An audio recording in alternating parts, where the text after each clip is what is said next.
Chris Petri here. Welcome, everybody.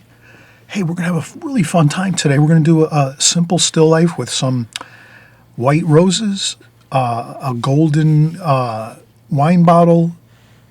We're going to have a couple pieces of fruit, a lemon, a green apple, also a cappuccino cup, and just a simple vase. And you'll be amazed at how exciting this can look. And I actually did this. We did this actually in our recent workshop at the Thousand Islands Art Center. So we had a great time. We all painted this together. We had this set up on a table, and we all worked on this. And I always mention if you next year, I was invited back to teach another workshop next year at the Thousand Island Art Center. So if you can, maybe pencil that in on your calendar for next year. Around summertime, we're going to be meeting back up there again. As long as everything is fine and everything is going well for everyone, we're going to be doing another workshop. So we had a few extra seats. We could have accommodated a few more people, but we had a really wonderful class, and everyone that was there, we all had a great time, and we had a lot of talented artists that were there painting with us. Everyone had a lot of talent and were basically, artists that had some good experience. So that was a lot of fun for all of us. And let's keep going with this here. So that's what we're going to paint. So we can see that clearly. Will be our painting for this tutorial. And then the simple items that we need here, our palette. I have a simple, the Little Brass Box Company makes all kinds of great palettes. I don't know if they've discontinued this palette, which is kind of a mini palette. They might still make it. I'm not sure. It might even be available if you're really if you have to have one of these, which these are beautiful palettes. You can see lots of mixing area. And it's brass, so it doesn't rust. And it's got, plenty of mixing area and beautiful paint wells. 12. I should say more than that, 16 wells. So you can pretty much get most of your colors in if you don't use that many colors, if you're using my colors that I use. So many of you that have been following me for a long time, you'll find that you'll be able to get all your colors in. So I basically have my palette, water container, collapsible Holbein water container. I have a Raphael number 10 brush, an Alvaro Castanet needlepoint brush number 8. You can use an office pencil or a Statler pencil. They make great pencils, Statler. And I use either H or B for the lead. So B is nice. It's a little darker and softer. This one happens to be an H. And just a kneaded eraser so that there's no crumbs. When you erase with a kneaded eraser, there's no crumbs really. So we have that. I have Fabriano Studio watercolor paper. It's the same as this. I use Fabriano Studio paper here. That's extra white, 140. This is the actual paper, Fabriano. It comes in pads. You can get this right on Amazon. 11 by 14 pads. Plenty of paper there. Handles beautifully, and it's works fantastic for compositions and for finished paintings as well. And so that's pretty much our setup, and then a water. We have everything pretty much, and that's all we need. Now the still life, if you wanted to actually have your own setup where you create this in your studio, in your home, in your kitchen table or your living room, if you want to set this up on a stack tray or a coffee table or something, you would just need basically a rectangular vase, clear vase like this. These are pretty simple. These are all your hobby stores and craft stores that you can. These are pretty simple, basic rectangular vases. So I had that, and incidentally, we use these in our workshop. And then we had our roses, 2 white. These are silk. Again, I got this at the local Michael's hobby shop. They have beautiful flowers, silk flowers. So these are silk flowers. You can just leave these in a vase and for months and months, years and years, and they're going to look great every time you go to paint them. And I have a simple wine bottle. Again, it's a greenish gold wine bottle I have that I always keep, and I just put my flowers in there, and I have it set up in my studio. And what else do we have? styrofoam faux fruit. So you could tell these are styrofoam. Beautifully done though. These are incredibly, it took me a while to find these online, but I did search it out and I found some really realistic, incredibly realistic foam faux fruit. And this looks fantastic. And the same, I have some faux fruit here. You can use regular fruit. You can buy a lemon at the store and a green apple at the store, but this is a little more convenient for me. Same thing, green apple. This is a faux fruit, green apple, which is, styrofoam, beautifully painted, to perfection. So we have that. And a cappuccino cup. So beautiful cappuccino cup right here. So kind of have so if you do want to have a little setup of your own still life setup, that's all you need, basically. All right, so we're going to get started in just a second. I'm going to take a quick break and I'll remove all this here and then we'll start. We'll start doing our pencil drawing first and then we'll move right into the painting. This will be a more quicker paced tutorial. We're not going to spend hours. We're just going to do the basic idea of how do we get to this finished painting to look like this. And we're going to show you right here on this fresh piece of Fabriano paper, Studio watercolor paper, and we'll be right back and we'll get started.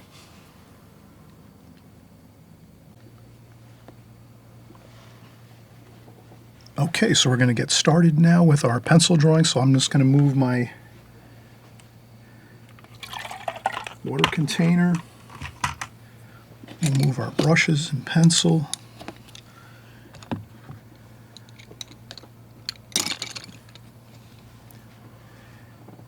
Paints. Maybe I'll put this here and a piece of paper towel and a little spritz of water on top of that paper towel just to keep the paints damp.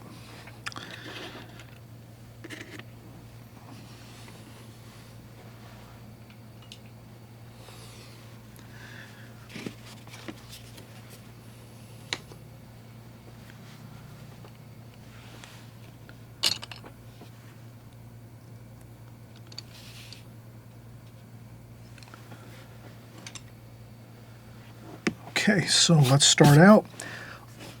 Let's replicate this pencil drawing and painting. I'm going to do the same thing here. Let me see if I can zoom out just a little bit, like this. That's a little better. So I'm going to take this and I'm going to do my outline. Now what's good, if you're going to copy something like we're doing here, I'm going to try to recreate this right here. If you can do this the same size and pretty much just keep the scale, the size the same right over here to this, it's a lot easier. You can almost just transfer your lines across and say, okay, where's the wine bottle in my rectangle? Well, it's about there, and you can just kind of slide your pencil over or even use a ruler to accomplish the same idea. The bottom of the wine bottle and vase and fruit, cappuccino cup. So we can do that. Let's try doing it that way. This would be the ideal way if you wanted to copy something. And then we're just going to do the rectangle here around.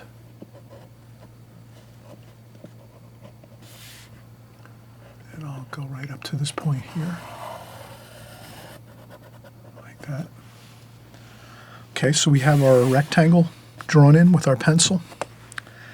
And then we're going to say, okay, our job's pretty simple now. We can just take this and sort of transfer it over to this. Now we're not tracing it, but this is as close as tracing as you can probably get, really. So I'm just going to take my bottom of my tablecloth, or the top of my tablecloth, bottom of the still life items here, and just transfer this over and say, okay, it's about there. I make a hash mark, and then I just make some kind of curvy lines where we're recreating the tablecloth that was on the table here with a couple pencil lines just to let us know there's some folds in the tablecloth like that.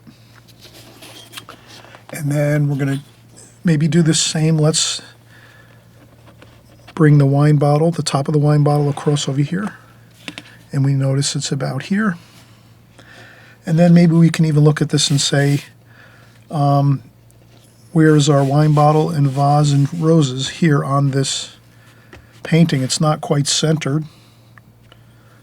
Probably the center is about there. So the center is probably where the wine bottle meets the vase here. So maybe we can just make a center line here a little bit. Just a very super light center line like that. Barely visible. If I turn down my lights a little bit, we should be able to see the pencil lines a little better. And what I'll do is I will switch over to a B lead pencil because this is going to, you'll be able to see this a little better. So I'll do again, I'll go over my lines here. So this is my rectangle here. So I'll just go over this again so we can see this. Sometimes the lights are so bright when we're doing our videos here on YouTube that it's hard to see the pencil line. So if I use a B lead pencil, it's quite a bit darker so that we can see that. And then we have the folds in the tablecloth like this. It's a white tablecloth that we had on the table. So we just put a couple lines in there to remember that we have some folds in that tablecloth. And then we said approximately the center of the page halfway across. So even if we measured this and said this is 10 inches, 5 inches across, and I make a little tiny hash mark there, I say, okay, that's about where the bottle of the side of the wine bottle and the vase over here meet. So the center actually of the painting is this line right here, the wine bottle and the vase where they intersect or meet up like that. So that's pretty straightforward. And then as long as we have that center line, I think we can start there, and the rest is pretty much not going to give us too much of a difficulty. So maybe we'll start with the wine bottle first, because that is pretty prominent in the painting. The roses as well are prominent, but they're sort of, the roses are one of the roses is behind the wine bottle, so it would make sense to kind of do the wine bottle first and then draw both of the roses in, and we know that one of them is sort of behind the wine bottle a little bit. So let's try it that way. So let's do our wine bottle first, and I'm just going to start here at the bottom by the tablecloth, and we'll just go up. And let's do a preliminary sketch. Basically, just let's get a real light sketch in here and just kind of... So I'm going to do my wine bottle like this, and I might just do the wine bottle like this. And again, I'm just doing a super light sketch. I don't know if you can see that. You should be able to see that. I'm going to get the shape of the wine bottle first. It's kind of like an arch. If you drew a circle, you can get a good... That's probably the classic way to draw a wine bottle, is to draw the circle at the top of the wine bottle where it starts to curve up and then flow up the lines from that circle. But I'm just going to do an arch, a half moon. And then it's kind of the same thing. I'm drawing the circle there. And then once we have that, then we can just sort of get the lines here where the it starts to go up to where the neck of the bottle is here, and then it goes up. So I'm just doing a preliminary light sketch, and then once we have this preliminary sketch, then we can go in and...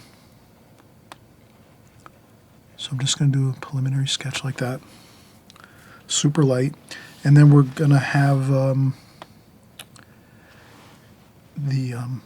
this rose up here is... And I'm not getting too detailed, of course. I'm just trying to get the basic shape of things. So now I've done my bottle, the two roses, then we're going to do a super light silhouette of just where the leaves are approximately in the on the flowers, the roses. There's some leaf forms. Maybe if I don't make it exactly like this one, that's okay too. I'll try to make it as close as I can to what I'm seeing here.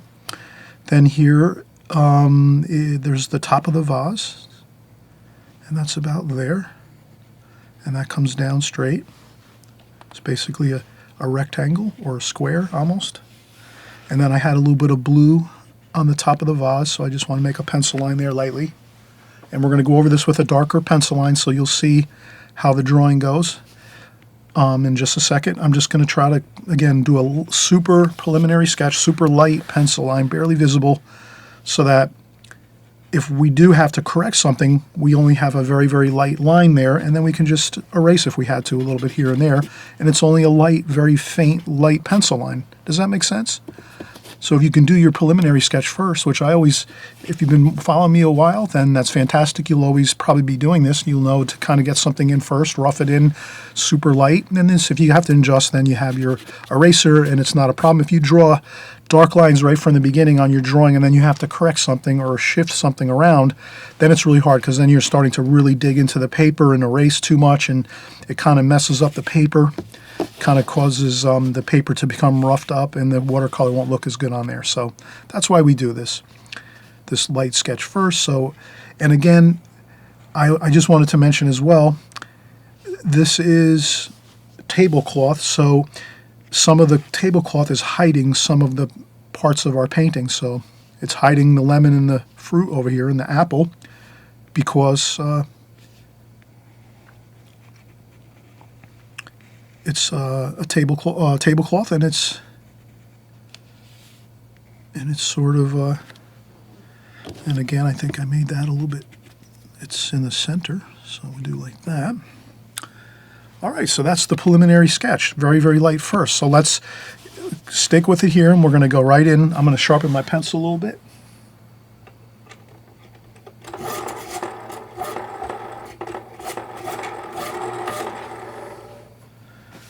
Okay, so now, again, I'll start right where we did before, at the bottom of the bottle here, where it meets this tablecloth, and let's go up, and then I'm going to say where is the label. The label's about here, so I'm going to go across like that, and it's about a little bit more than halfway across the bottle, the label, and it goes right down straight. And again, your tablecloth is folded up, and it's hiding the bottoms of all this subject matter here, actually, which makes for an interesting look.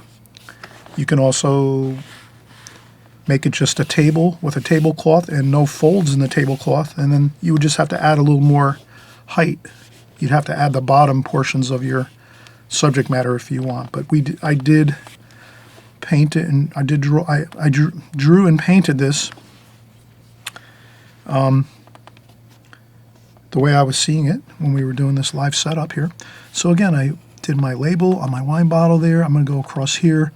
Then I'm going to come up here like this and go around, contour drawing this like so. And I'll go up here and make the top of the wine bottle like that, like so. And I'll just continue right over and do some petals from that rose here. That's the first rose. And then I just do some very simple lines within the rose, just to give me an idea of when I'm painting that I need to add a little bit of shadowing and things in there. But I'm not going to get detailed with flowers. Flowers are always better left a little bit underdone when it comes to drawing them.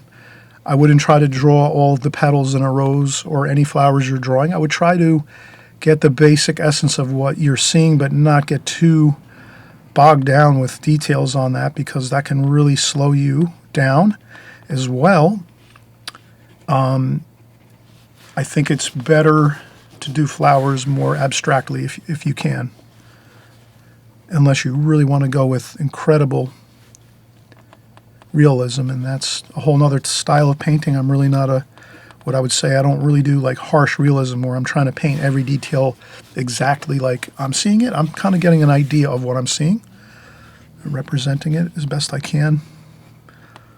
So that's our lemon. And then we're going to go around here, and I'm going to do my cappuccino cup. And then right across here, the lemon, the apple, green apple, the highlight on the green apple. I draw that in just so I don't forget. And then I do my stem. And that's pretty much the drawing. That's all we need for the drawing, I think. And just a little line there for my blue glass. This is a clear glass vase with some blue glass on the top of the vase, which will give us a nice little interesting bit of color in that vase. So I think everything is looking good. Let's stick with this. We have a really good contour drawing of our subject matter here. We're just trying to recreate this the best of our ability right over to here.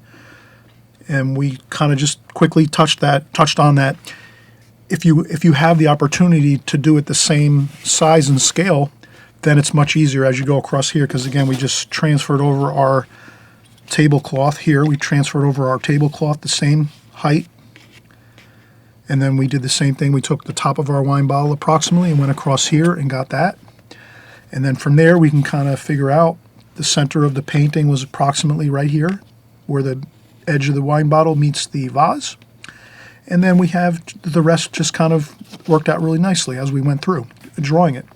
So now that we have that completed, and we'll have a little bit of, I'll just do a little bit of detail on the wine bottle on the label, just so I don't forget to go back in and do a little bit of detail on that once we're completed. And okay, let's take another break. Perfect time for a break. Once you're done doing your pencil drawing, great time to just, relax. 10, 15 minutes, or even 5-10 minutes. Maybe, you're going to grab your paints and your palette and get some water in your water container, do whatever you have to do at this point. And then once you have that done, 5 or 10 minutes later, maybe you're just relaxing for a few minutes, and then we'll start doing the painting.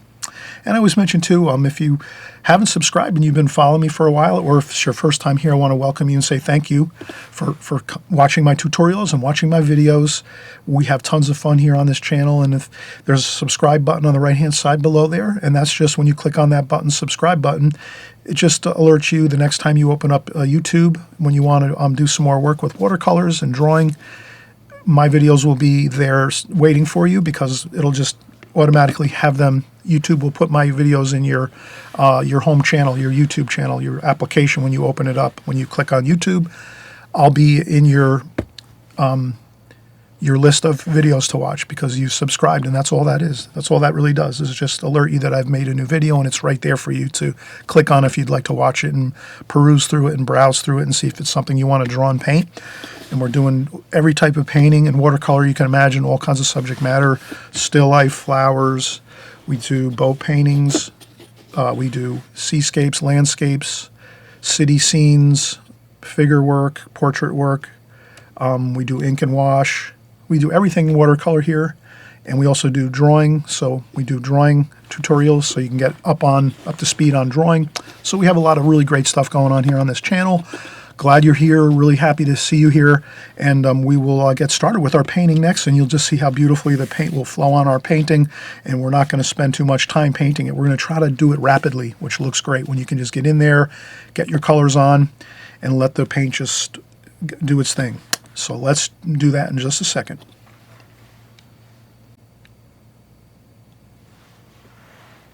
All right, so we have completed our pencil drawing, our contour drawing. We're all ready to get started with the painting. I'm just going to have my palette here. I'm going to put it down here. So I'll put it here. I'm going to try to be really super careful when I'm mixing my paint so that I don't splash on this painting here.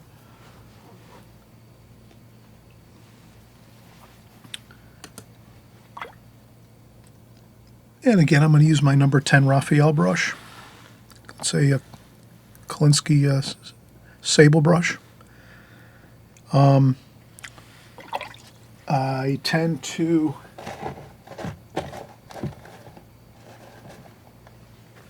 have a tissue in my hand many times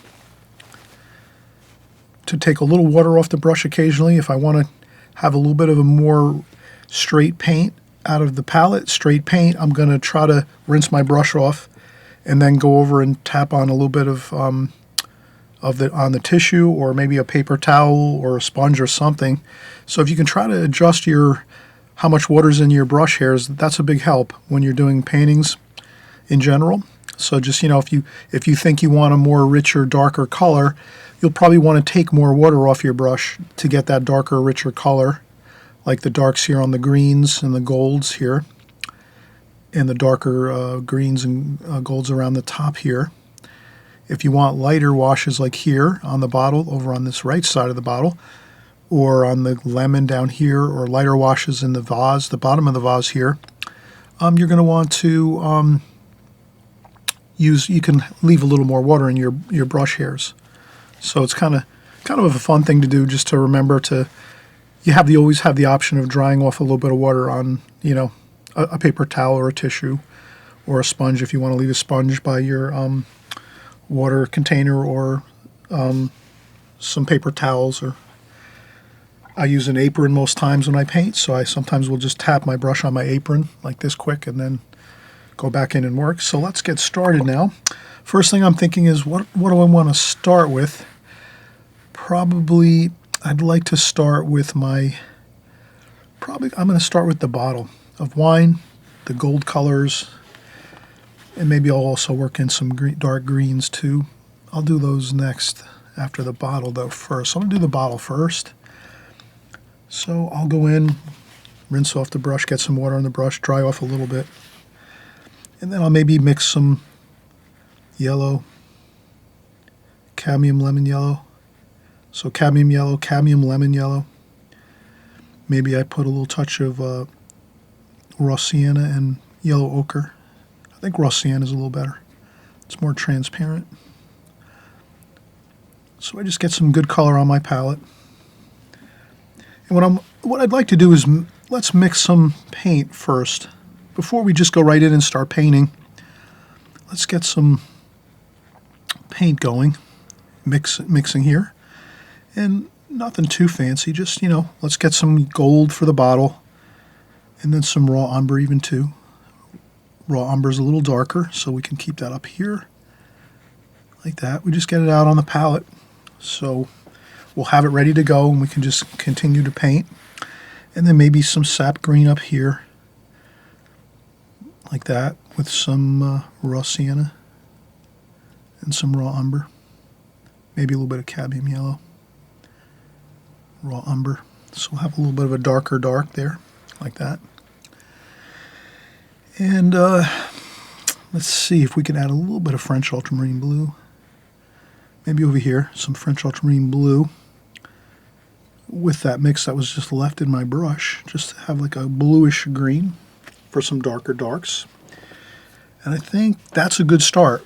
So let's kind of plan that this is the start of the painting. We're going to get some of that gold color for our bottle, some darks here with the greens and raw umber for maybe some of the shadows up here, and then a little bit of darker darks for some more of those darker shadows, maybe along the top of the label on the top of the bottle, and maybe some on the very tippy top of the bottle, the opening of the bottle, and then some green leaves here and there. So again, we've mixed quite a bit of paint first, and that's a big help. So if you can recall that if you mix up your paints first and get them onto the palette, that's going to give you an advantage, because then you can go in and really start getting a large bit of painting done. Whereas if you were just going in and mixing a small little bit first and then painting and then mixing, it would tend to kind of slow down your painting process and trying to get those large, beautiful washes on the paper. So that's kind of like the benefit of mixing your paints first in your palette for like a section. So basically we've mixed all of our paint so that we can get our bottle done and even start working in a little bit of the greens of the leaf forms around the roses a little bit, and even some of the shadows for the rose areas, for the rose petals inside the roses. So just a little bit of simplification of it. Also too, I did realize I did not get some of those stems in the vase, so I just wanted to make some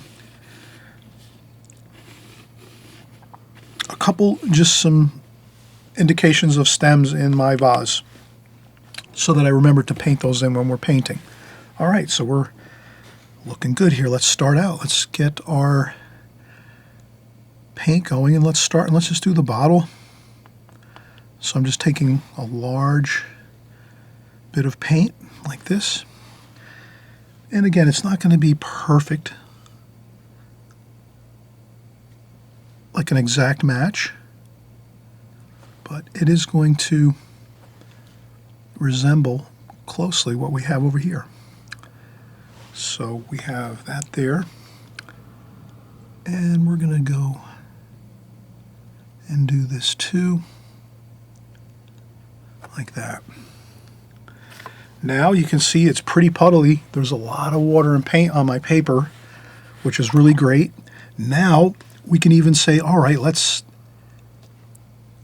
make this the cadmium lemon yellow, and let's just sort of leave that really light lemony yellow over for this side over here.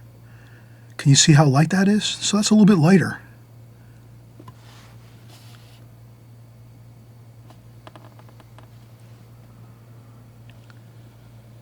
Like that.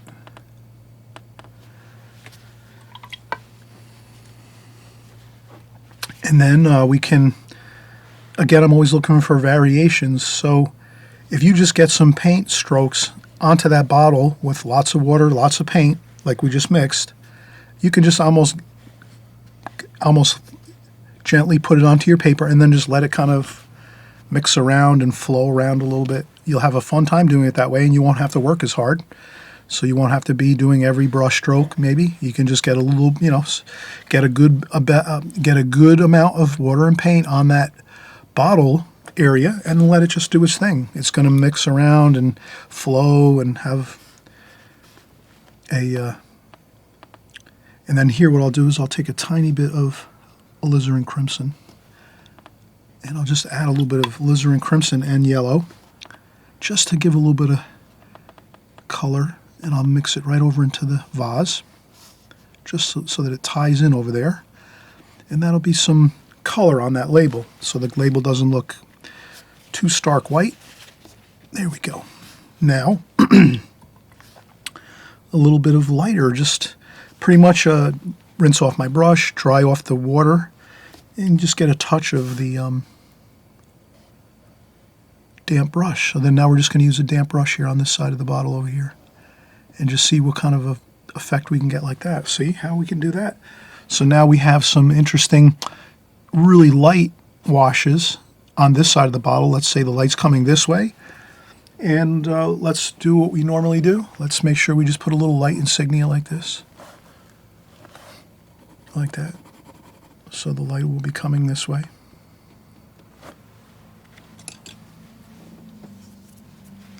And we've already been working 10 minutes. Having fun. We pre-mixed our paints first, of course, and then you can get some darker darks here and just kind of tap those onto the bottle here and there, like that. And we're using a limited palette. You can see we're using mostly gold, yellows and golds, raw umber, some browns, and greens. Let's keep it like this. Let's keep this color scheme here on this painting simple. Let's not go with a bazillion different colors. Let's keep it simple. We'll have more fun that way too, because we won't have to worry about all the colors and try to figure out which ones work with which colors. Keeping a color scheme simple is going to be a benefit to us, so let's do that.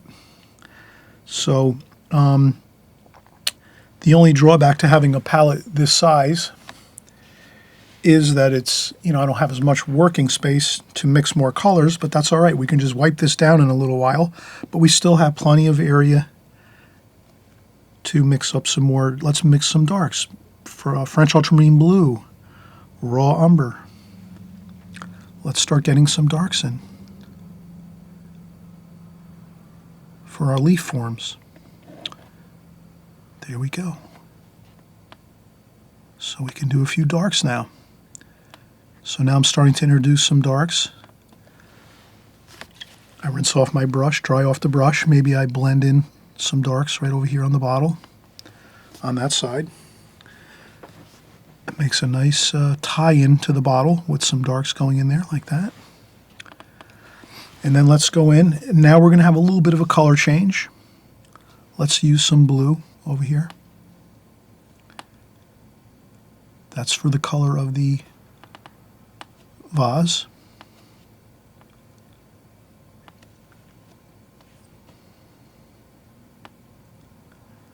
So there's some blue paint. The actual vase, the glass has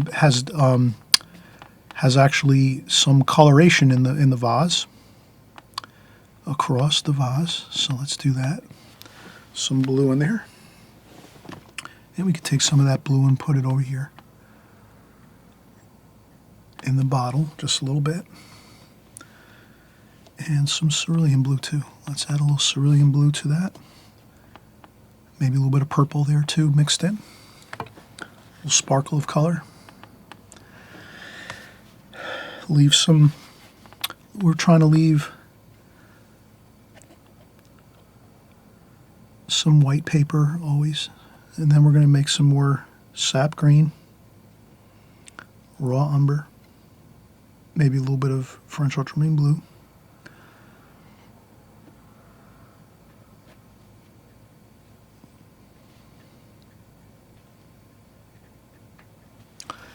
And then let's take some of these stems and start to develop a few stems in here. A couple quick strokes is all we need, like that.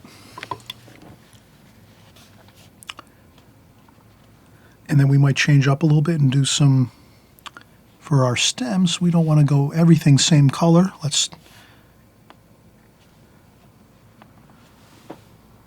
And we just do that. We add introduce a couple of different colors, a little bit of cerulean blue maybe, like that. Then we might take a brush, dry off some of the paint, and just kind of blot around a little bit and maybe have some colors flowing around in there.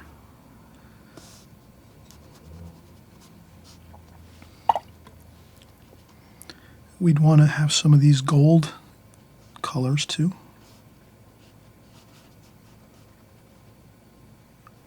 I will leave quite a bit of white paper. I want lots of white paper kind of weaved through my whole painting. As you can see here, the white paper, and then it weaves all the way through the bottle. There's portions of white paper and sparkles of light, white paper on the bottle, the label of the bottle.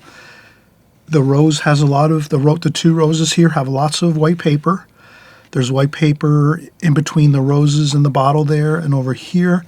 So as you can see, I'm trying to like have a lattice effect of white paper. There's white paper in the vase over here. So I'm trying to actually let that white paper work to the advantage of the painting. And I think you'll find that you really have a great advantage if you can use the white paper to sort of create light in your paintings.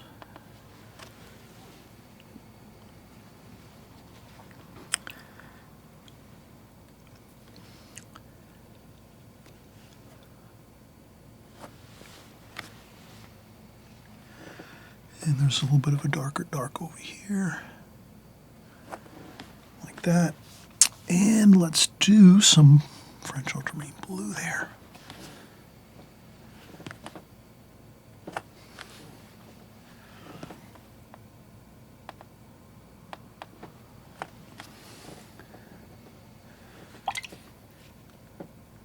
And I think we have quite a bit of good color on the paper now. Can you see how we've really,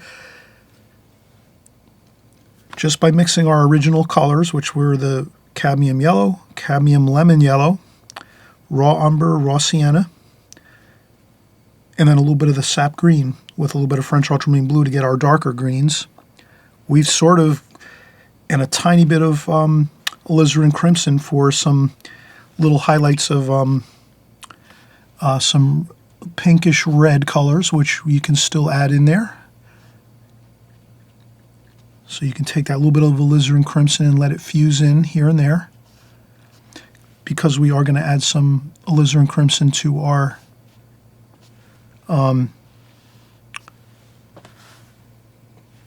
roses and our flowers. So, and I'm just kind of creating a shadow effect now here.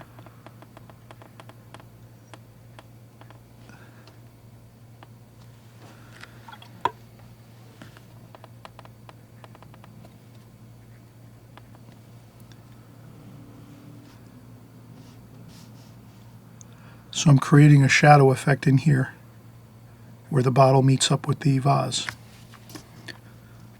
And if you have a puddle of water, you can always gently lift up with some paper towel or tissue. So that's good. So now when you have lots of water and paint flowing around on your painting, there can be an issue where things start to get out of control maybe, and paint starts to go into other areas you don't want it to. So that's a good time you can take a break and let things kind of simmer down a bit and dry. So this is a perfect time for a break. I think I will go do a little more painting. Let's do the green. I'm going to try to do the green apple now. So I'm going to take cadmium lemon yellow and a little bit of sap green and get that. We'll start to do that green apple. Let's see how we can work on that. I think we can get this. Okay, it needs a little more green. So I work out a little more green in there. Sap green, cadmium lemon yellow. There we go. And then we just do that. We use that wash right here and just bring it right over. And we leave a highlight on the paper. And we drew in that highlight recall. Does that make sense? We're recalling that we did draw in a little bit of a highlight there because we saw the highlight over here. And that's why I penciled that in over here. Eventually, you may not have to draw in highlights. Once you get used to doing them a lot, you let them, you can actually paint them in while you're painting, and you don't have, that's what I did here. But I like to show how you should pencil things in if you're not to the point where you just automatically do it. So if you don't automatically do things when you're painting, because there's a lot of things that we're always thinking about with watercolor that we're focusing on. And so rather than have you miss a highlight, I'd rather have you draw that in there when you're drawing and doing your sketch and your painting, your contour drawing. And now I'm just getting my lemon in, the colors for the lemon, like that.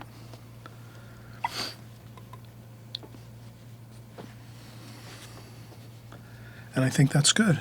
And then we can even go in and do a little shadowing on our cappuccino cup, since there's nothing stopping us from doing that because it's all white paper, dry paper. So when you have that dry paper and there's no damp paper around it, and we're just doing the center of the cup where the opening of the cup, cappuccino cup is, that's all.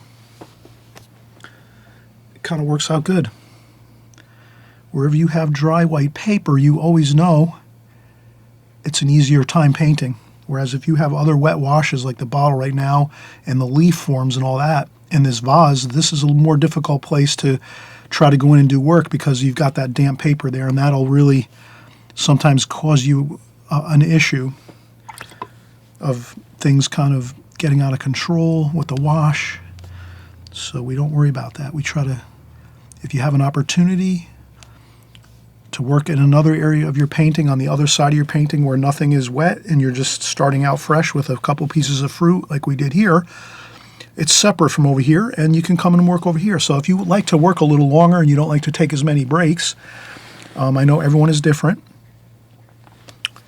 So that's what you can do. If you have a large enough composition like this, you can work around the painting, let this all dry, and come over here and we work over on this area here. And then once this is sort of finished and we're done painting this area, then we can go back over here. And I'm just going to add a little more. And then when you go, I would say when we go back in, what I like to do is when I go back in to an area to add extra washes, and the paper's already wet with a wash, I always make sure it's more paint and not that much water. And that'll look much better, and the wash won't get unpleasant looking. And then I can even, really spice it up a little bit over here. Let me add some sap green straight.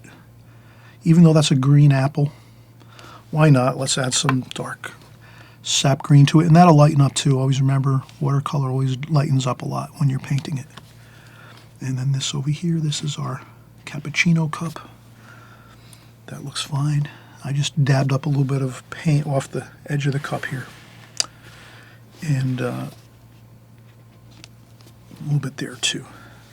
All right, so as you can see, we've worked quite a bit. And again, I always say if I'm working 15 or 20 minutes and it's already been 20 minutes, this is the point where I start to maybe make a few missteps when I'm painting my painting here, and I start to do things that might not look so good because I'm not really focused as much. I have only so much concentration, and then I start to fade and I need a break. So I'm going to take a break, and we'll come back and we'll get the roses completed with some shadowing of the petals of the rose. These beautiful roses here, the white roses, they look fantastic with the overall subject matter here that we're doing. We'll get some shading in here for our tablecloth, our white tablecloth, with some shadowing, and a few more leaf forms around the side of the bottle and up here. And I think we'll have a completed painting, and we'll just do a few more, maybe some splashes. You know, I just want to try to add a couple splashes like that, just tiny few of those, and that looks fine. Okay, we'll be right back.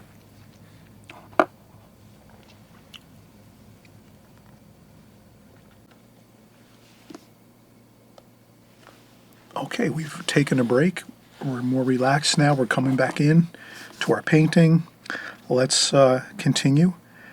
We're pretty much, we have quite a bit completed already. So if I was just to move this paint, my paint box away a little bit, you can kind of see we're pretty much have most of what we need completed. We have to do maybe the details in the rose petals, maybe a few more, there's a few more leaf forms over here, one here and one here. Let me pencil those in quick just so we have them. So I just have a leaf form there, and then there's a leaf form up here like so. We'll have to do some details in the bottle and some shadowing on this tablecloth, and then we did a little bit of coloration around the roses a little bit to kind of make them look a little more, accentuate the whiteness of the roses along the top edge of the roses here. So I added a little bit of wash over here because these are white, so we want to accentuate this portion of the flower here, so we'll add a little wash here, and I think maybe just a little bit of wash over here. I think there's some wash, some light washes over here, and then over here too. Alright, so we have a game plan. We kind of know what we have to do. Let's go back in and we'll continue working. Since it's a limited palette and we have most of our colors that are going to stay the same, we don't really have to worry too much. We can just put some alizarin crimson there, and maybe a little, that might be good, maybe a little bit of blue, cerulean blue, purple, maybe a little bit of raw umber too, just to mix up that color a little bit. And let's do some petals for our flower here. So I'm just going to do some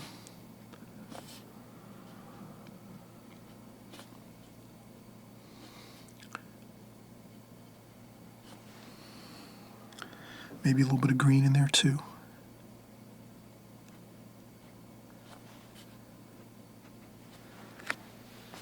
Just to get some color in there with the shapes of the petals. Really, that's all we're going to do. So you can see I'm not really spending too much effort and time trying to get anything like in great detail. I just want to get some of that coloration of the petals very lightly. And we can just use all the same colors that we used in the painting we can add in there, but we're using mostly the alizarin crimson for the lightness of the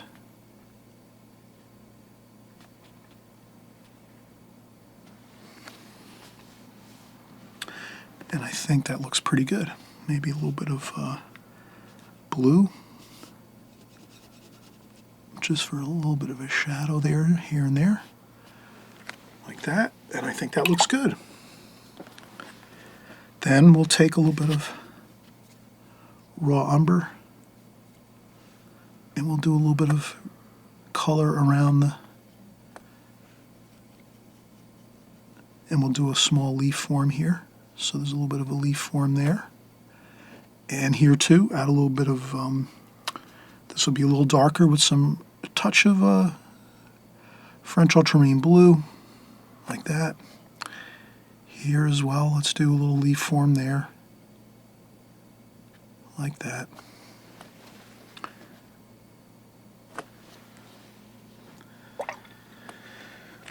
And a little bit of alizarin crimson here too. So I'm going to try to, and then I'll just swirl this around like so and just swirl it out a little bit, and maybe a little bit of cerulean blue, a couple of splashes like that. If you don't like splashes, don't worry about it, don't do them. You're the artist, you create your painting the way you want it to look.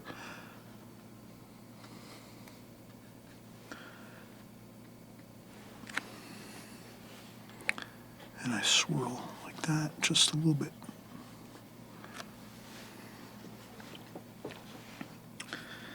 And a little more cerulean blue over there.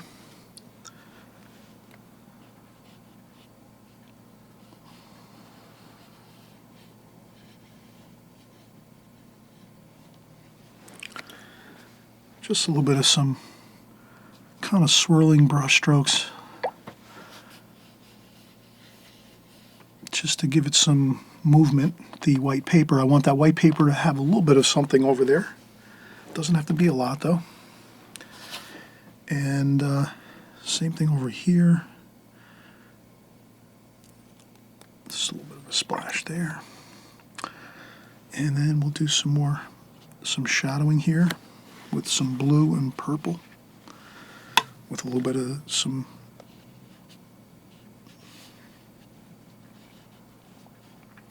so I'll just do some shadowing on these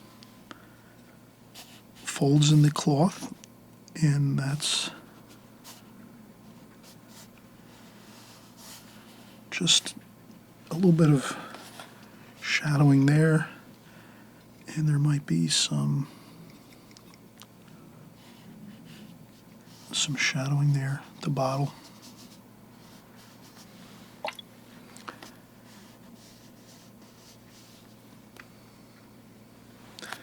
And if for some reason you say, oh, those shadows don't look good, you have time to go in with a tissue and blot up a few of them, maybe just to make them a little more subtle. And don't forget, the paint will dry. The paint will dry and look lighter. So the paint is always going to dry lighter. Always remember that. Whenever you're putting a wash on or whatever it is, it's going to dry lighter. So we tend not to panic when we see some of our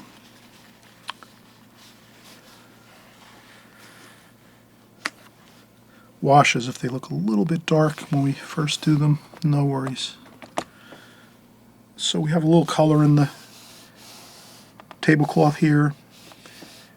We have, let's see, what can we do next? We have a little more green there.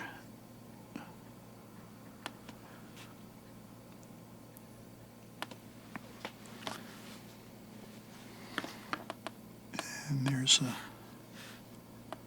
raw umber, French ultramarine blue, raw umber.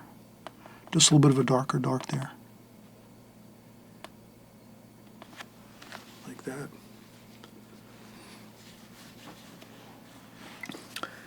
And we're just letting everything work its way around. I really think we're really set now. We have I would say we're 95% done. I'm going to have my needlepoint brush now. I'm going to change my water.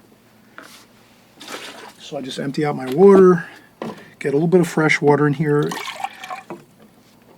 The good thing about using a limited palette is, the water tends to have the same colors as the whole painting. So if you have, you don't have to maybe worry about changing water as much if you're using a limited palette, because when you go in and put some washes on, some lighter washes like here in the background, it's going to have all the same colors in the water that you've already been using a lot in the painting, so it's going to actually look good that way. So that's just a kind of a note to self. Now here, I'm going to get a couple sharper points on my leaf forms, like that. This is still damp up here. I'm going to put some finer detail up here once this dries over here. Maybe we can do burnt umber, French ultramarine blue, and sap green. That makes a good dark for our stem here. So I'm just going to make the stem for our apple like that. Maybe some raw umber on this side here, like that. And that looks fine. So let's see here. Maybe this here, I could make this a little bit.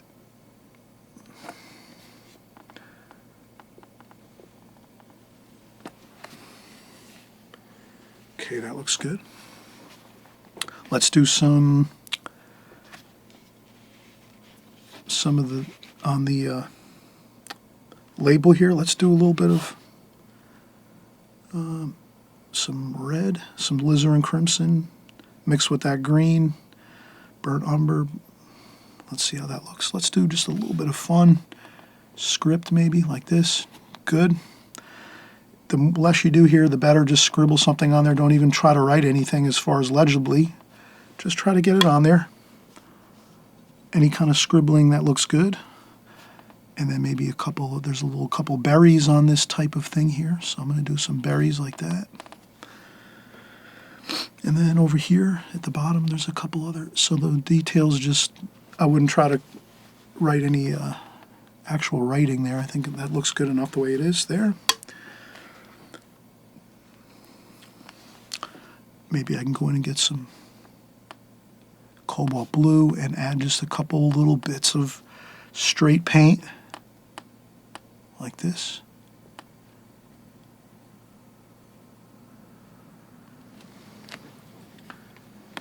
That might look good. A little bit of extra, so that's what I like to do. A little bit of extra straight paint, no water, just straight paint with a damp brush to add a few little zips of color that might look good.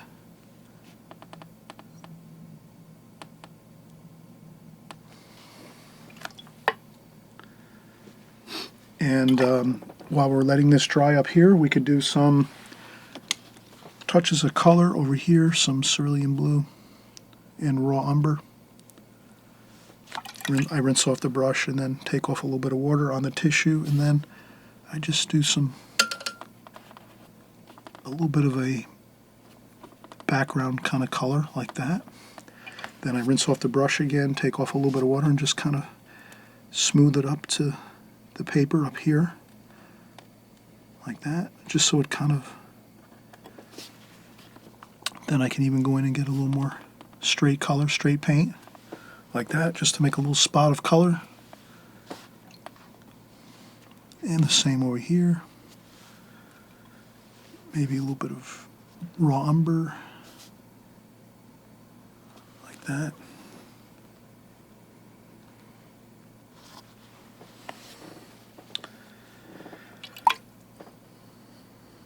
And that looks fine. Next, I think we will add a couple of small branches.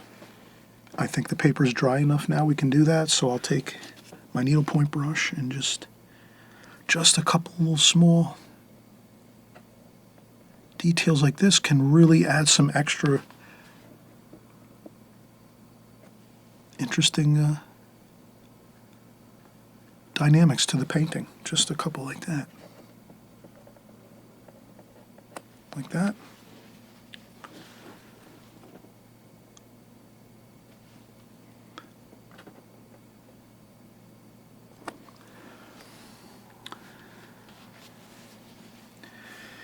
And if we want to, we could even go back in some sap green. So I'll get some sap green, mix it in there. Maybe we'll have another leaf over here.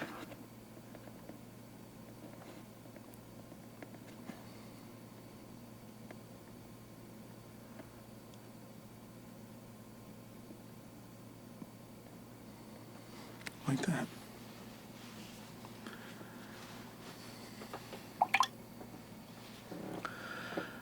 So you can add in some things once in a while if you like to experiment a little bit, like that.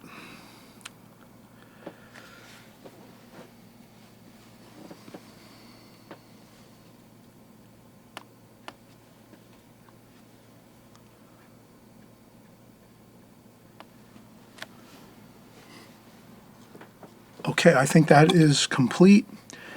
If anything, you'd wait a day or two maybe, and you might think, oh, I could maybe touch up a few things. But I don't think we need to do anything else. I think this is pretty much a touch underdone. We don't want to fill in every line or keep going and trying to add things in. That can really be a problem, adding more things into a painting when we pretty much have it 90% of the way completed. So at this point, it's more preferable if we, like for myself, the way I do it is I kind of get it where it looks like it might need something else, but I don't worry about it, and I just let it go and say, I'm going to leave it a little bit underfinished. And then maybe a couple of days later or a week later, I might come back and say, oh, I could add a few more things, but I tend to usually leave it a little bit underdone, and then, again, there's no worries if you leave something underdone, because you know the colors, you can go back in and add a few things to your painting. But if I was to keep going and maybe adding more things, like more branches or more leaves, then I might be overdoing it and kind of getting away from the look we were looking to achieve here. And I think we have got this basic look of what we wanted to do over to this side, where we've created two very, very similar paintings, and that's what our goal was, to try to copy this one over to here and get a beautiful result, and I think we've done that. So thanks so much for stopping by and painting along with me. We have plenty more videos coming in the future. Every week we make new videos in watercolor, drawing and painting in watercolor. So this week it's flowers and a wine bottle and some still life. Next week we're going to create maybe a boat painting or a cityscape or maybe a landscape painting with beautiful trees and mountains or some ocean scenes. We're doing all different types of subject matter here on my channel. I'm hoping you're really going to gain a lot of experience and knowledge through watching my videos. And I always say too, if maybe something is not your favorite style of painting, maybe just watch it to learn the colors I'm using or some of the techniques that I'm using, because you can always learn about techniques watching a painting and not so much worry about what I'm actually painting itself, because I tend to use all the same techniques and methods as I work through all of my paintings, no matter what subject matter we have here. So again, thanks so much for coming by, and we'll see you on the next video very soon. Happy painting, and let's enjoy the journey, okay? Talk to you soon.